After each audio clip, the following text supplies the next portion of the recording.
You must have been to an oxbow lake. You must have used trigonometry. It's embarrassing, but I don't know what any of that means.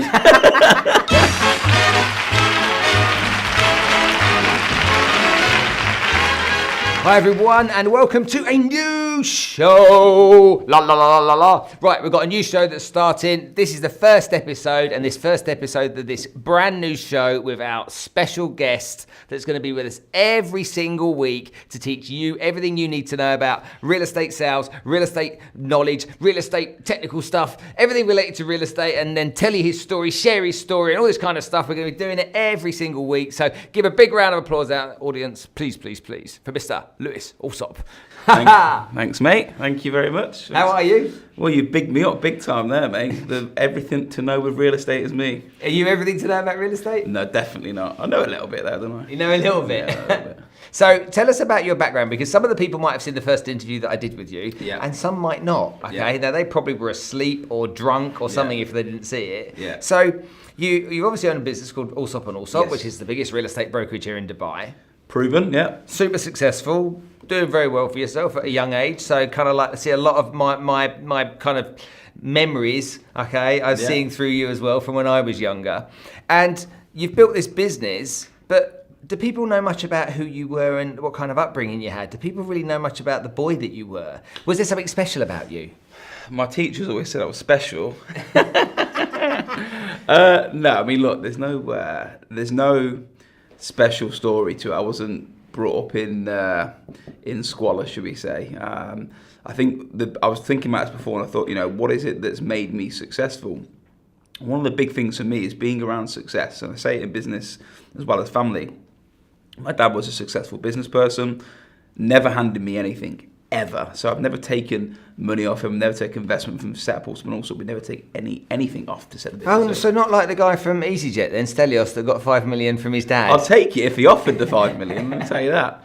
But no, so there's no particular story behind me as a youngster. I was just a cheeky young chap. I got in so much mischief when I was younger. You name everything, I was not allowed in the sixth form because I was the disruptor, I was the clown of the class. Someone asked me what my highlight of school was the other day, and it was being kicked out of the class and making everyone laugh. There's no real formula behind my youth. I was just a normal young lad that was cheeky, disruptive, and I wasn't even good in school. The only passable GCSE I got was a B in drama. Everything else I failed. Did you really? I swear to God. It got to the point where I called Mum, she went, go and get your grades. And I was Drama? Like, yeah, I went, Mum, you got your grades? I went, oh, no, I haven't got the certificate. I looked at the certificate, I'm not sending this back home. I refuse to send the certificate back home. What were your mum and dad's opinions of your poor performance at school though? Did they give you a tough time because of it? Oh, yeah. Look, my dad's a bit different. My dad came from the same background. He didn't get any GCSEs. He was a pro footballer when he was younger, played for the England under-16s, broke his leg at 18, so then went from schooling to a bakery to setting up a business. So I don't think for him it was very much, worry about your grades. Obviously, he's making sure that I'm doing what I'm doing. Yeah. But my mum was very much, Lewis, you need to go and study. Go upstairs and I'll put FIFA on and tell her I'm studying. And I wasn't a big fan of school. And I talked to my little brother about it now. He's going through the sixth form process, and I just said, for me, I've got an opinion on schooling. Schooling for me, as it is, what I see is dated. Don't think it teaches you about the real world, what I've learned from business, from being an adult, from leaving UK to Dubai, and learning about paying rent, taxes, break-even points, learning about what you need to know. A mortgage, you don't learn any of this. You learn about history and you learn about algebra. I've never used algebra in, But you must have visited Hadrian's Wall. You must have been to an oxbow lake. You must have used trigonometry. It's embarrassing, but I don't know what any of that means. I've not got a clue what oxbow lake is. I thought it was a drink. It's a place to go on holiday. So did you kind of like, when you were at school, did you feel like you weren't one of the smart kids? I knew you'd be in the bottom class. You don't need to feel it, you know it. What did you do when your school report used to come? Would you hide? No, they knew already. I'd get the report and it'd be like, Lewis has got a good personality. That's what it would say. But For me, it wasn't that I was thick. I wasn't still. Sounds like it. My reports say different. I just wasn't interested. I didn't like sitting in a classroom and being talked at for an hour. I like, even when we're training staff today, I don't like to leave people in a boardroom. I like to learn on the job. You do a little bit of training, and then you go into to work mode. So, going back to drama, if you ask me why I think I succeeded there, it's because I was interacting, I was involved in it, and I wasn't just sitting listening. It was practical. It was practical. That's exactly what it was. But yeah, I wasn't the greatest in school. But I wouldn't change any of it because even down to schooling, we talk about schooling. We talk with me and my wife George about what we want to do with our kids. Do you want to put in private? Do you want to put in public? And part of the reason I am who I am is because you go through the process of meeting the youngsters, the rough guys, and the fights on the school fields, and you go through all that. And I think that's a massive part of your upbringing. So I wouldn't change any of it because it's I've got my eyes are wide open. I understand everything that's going on around me from social situations because of the upbringing I've had. I know what's going on. How many O levels do you think I got? 4. Okay. Is that right? No, I got 1. Did you really? Yeah, I got 1 in English. That's good. At least you made it into sixth form. So every time my school report came, Yeah. I'd bin it. To make Same sure as my me. parents couldn't see it, so I'd hide it because I'd get in trouble. So again, everything at school was really. I enjoyed some of the classes, so I can't say I didn't like everything, but I couldn't retain any of it. Yeah. Because there was no kind of practical opportunity to kind of use it anywhere. Yeah. So the one thing that I liked was geography because my dad used to travel all over the world, and I had a map on the wall in my bedroom. Yeah. And he used to come back and put a pin where he'd been, and we used to put a piece of cotton, so I used to know. And did he put all the strip clubs on there? Did he? There you go. Dad, if you're watching this, but my dad. So what happened with geography is, I can't even look at you straight right now. What happened with geography is that I learnt about countries, and then I learnt about capital cities. Yeah. And one of my party tricks for years was naming every capital city in the world. Go on then. So I used to visit, people used to say this country or that country, I pretty much knew what it was. Azerbaijan. Azerbaijan? Yeah, go on. Is that not even a country? Yeah. Go on, that's capital. You're talking about Ghana, and you're talking about, I know you're talking Abidjan. Yeah. Abidjan is the capital of the Oh. Ivory Coast. I don't know. Yeah. I didn't even pass geography. Accra is the capital of Ghana. Oh, wow, okay. Capital of Dubai. Dubai's not a country. Capital London. Yeah, clearly you didn't go to school for long, did you? So we both have a similar background then. Yeah. Both didn't do that well academically. Did you go to college? Mm-mm. They wouldn't let me. When I left... Because the teachers couldn't take you seriously? Well, no. My parting moment with my school was... this goes back to how immature I was. The head teacher was telling off one of my friends, and when he was telling them off, I was trying to make him laugh. So I've lifted my shirt over my head, and I didn't know I had the shirt over my head. The head teacher's turned around, and I've got my shirt over my head, and it's the last day, but okay, go home. You're not welcome in school anymore. I was like, okay, and that's the end of that. And from that point, really, they said to me when I applied, no, you're not allowed to go to sixth form. You're not allowed to. So that's really left me an option where if I can't go to further education, then what do I do? And when you were 16, did you know what you wanted to do? Not a clue. So my brother worked in a real estate company, an estate agency in England. And then the market leader, really good company, really good guy, entrepreneurial, visionary. Went to go and work for this company, and remember the interview when they sat in with 16 people and you had to stand up and say who you are and what your hobbies are, and they would go through all these questions and quiz questions about, when the boat's sinking, you had string and rope and, answer that way. Anyway, ended up getting the job, but I didn't know I wanted to do it. My brother's got the same thing as my brother. My brother's over at the moment, and he doesn't know what he wants to do. He's going through school, and he's like, well, how do you know? I don't think you do know. If I had my way again, would I be in real estate? I don't know. I've got other hobbies. I like doing different things. You've got to follow your passion. But it pays well. I'm good at it. I'm good with people. But no one knows. I don't think anyone can honestly say, unless they're going to college or university and they're trained to be a doctor, or they're going into technology and they want to do app development, I don't understand the people that go to a university and get a degree in business, because I don't know what a business degree would do in real life, or a degree in writing, unless you're going to do novels.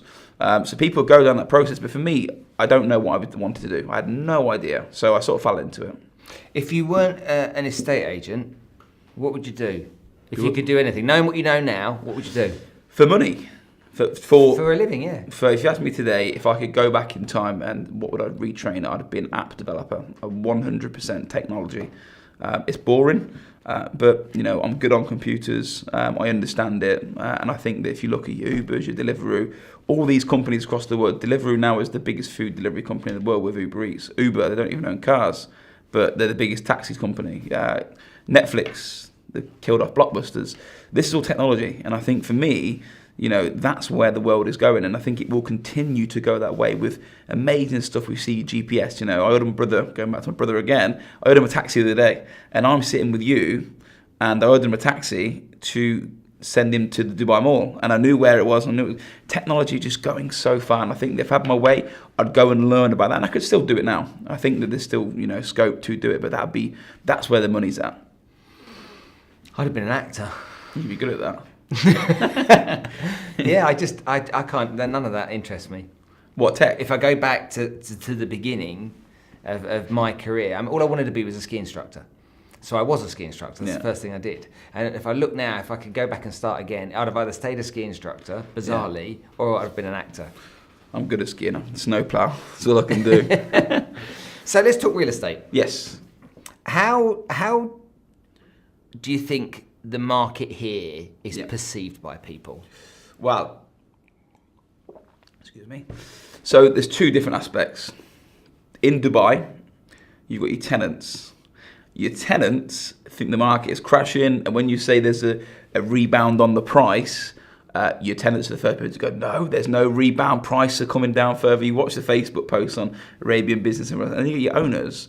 And your owners thought, well, if the price goes down, I don't really care, but it will come back up at some point. So it depends what angle you're at. I mean, if you're a tenant, to be honest with you, you're wishing the prices come down. You'd love to buy a £5 billion Jumeirah for $1 million dirhams in 5 years, but that's where maybe some people think it will go, where it's not going that way, but I suppose they're wishing for that. So it depends on the angle you're at. The sellers, the way the market is at the moment for me, the perception is that sellers that live here now, they own houses. So they're upgrading or downgrading. So if they have a child and they want a new, bigger bedroom, they'll sell the house, they'll rebuy. But if the prices have come down, it's not just in one area, they'll be able to buy again in another area for a cheaper value. So that's where I see the property market at the moment. For me, it's a cycle of homeowners. There is investment, but for us as a business, I'll say it's 20% investment, 80% end users. Do you think that, because I did a video on this about a year ago. Is it about a year ago? Ammo, when was I do that video about real estate brokers? I did a video about real estate brokers. A year ago. 10 months ago. And all I kept hearing from real estate brokers was negativity. No matter who I spoke to, whether they were sales agents, leasing agents, they were just literally, general consensus was very negative. And I'm like, what kind of impact do you think your negativity has on the market, folks? Yeah.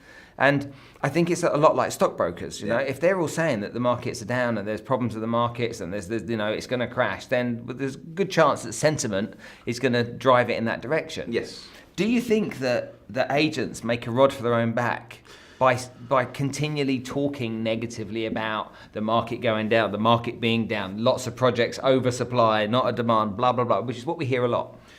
Very passionate about this. So from my point of view, I put it into food perspective. So if you go and speak to a nutritionist or you speak to someone, your mum will say to you when you're younger, you are what you eat. Big believer, you are what you eat. You have a burger, you have a big belly. That's just how it is.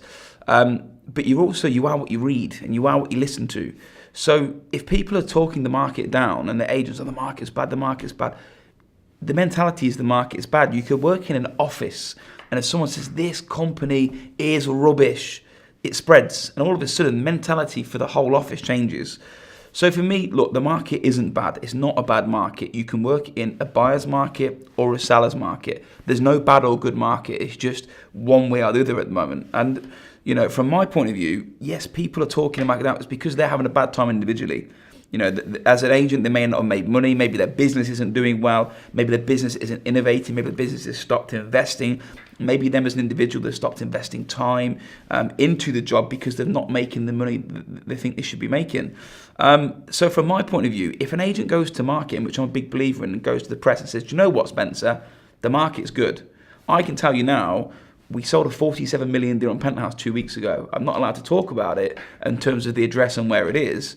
But we sold it, and people say these deals don't happen. I can tell you that we had one of our biggest weeks 2 weeks ago. I can tell you last month we had our biggest month in about a year.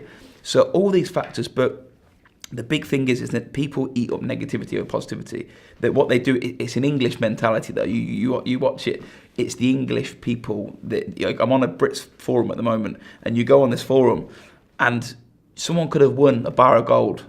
And there won't be a congratulation, there's got to be a catch to this. There'll be some sort of negativity. So, if an agent is speaking, and I'm speaking to agents who are listening to this, from my point of view, be positive. If you're doing transactions and transactions happen, what an agent should be asking themselves, and I ask myself, if deals are not happening with you, but they're happening elsewhere, there's a problem with the individual at the company, not with the market.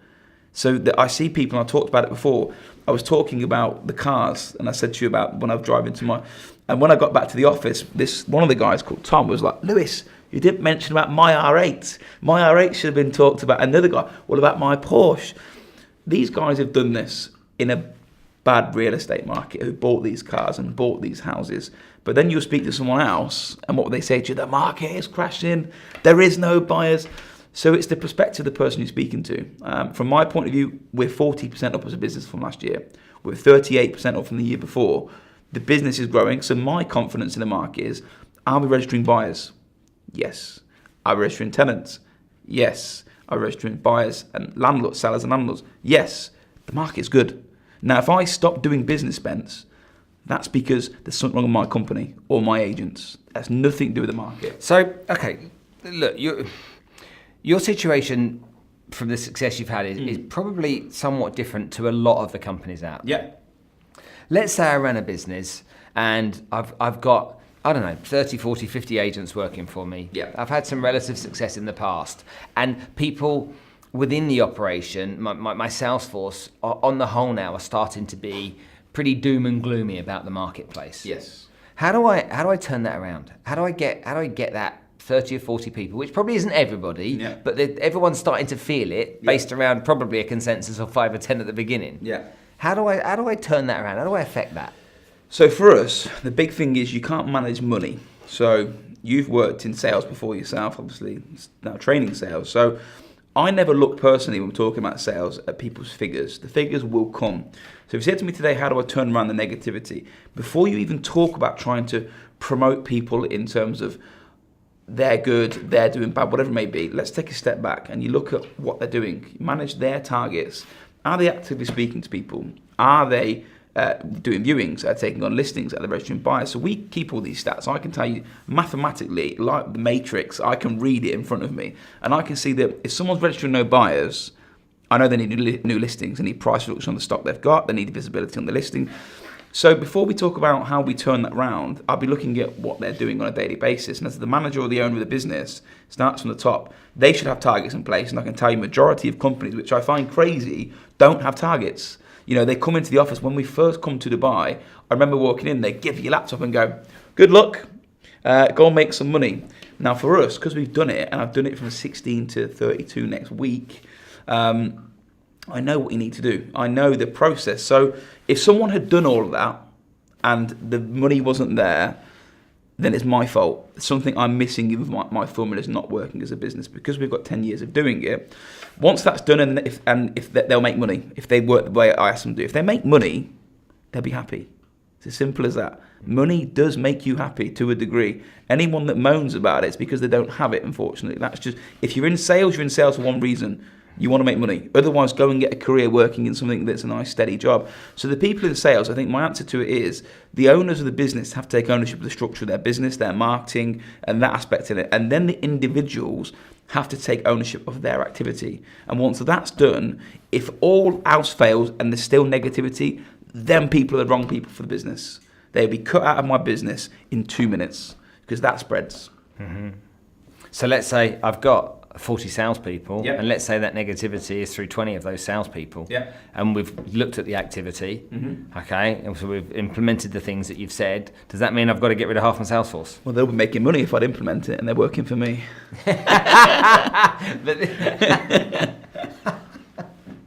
Oh, we're gonna have a load of this going on, aren't we, over the course of the next 10, 20 episodes or whatever it is.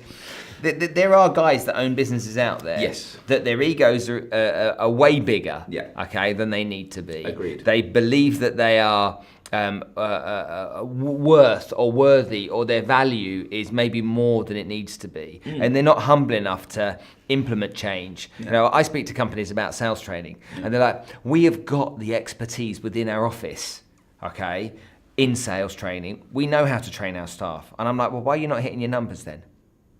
And rather than to put their hands up and say, yeah, you're probably right, okay, what happens then is the further ego, bigger bravado.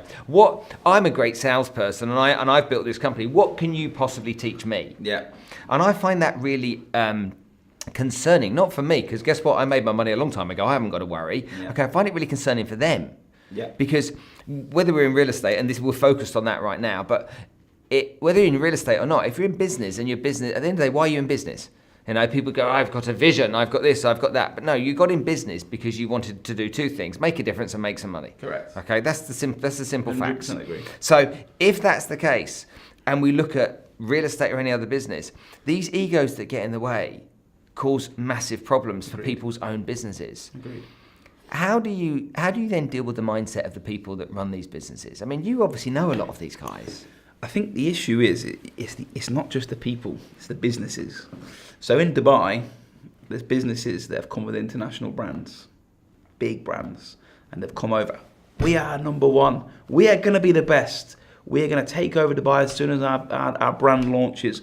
There's brands from London. It's one of the biggest brands in London. There's the brands from France. There's the brands from Germany. These are big international brands, and they come here and they can't do it.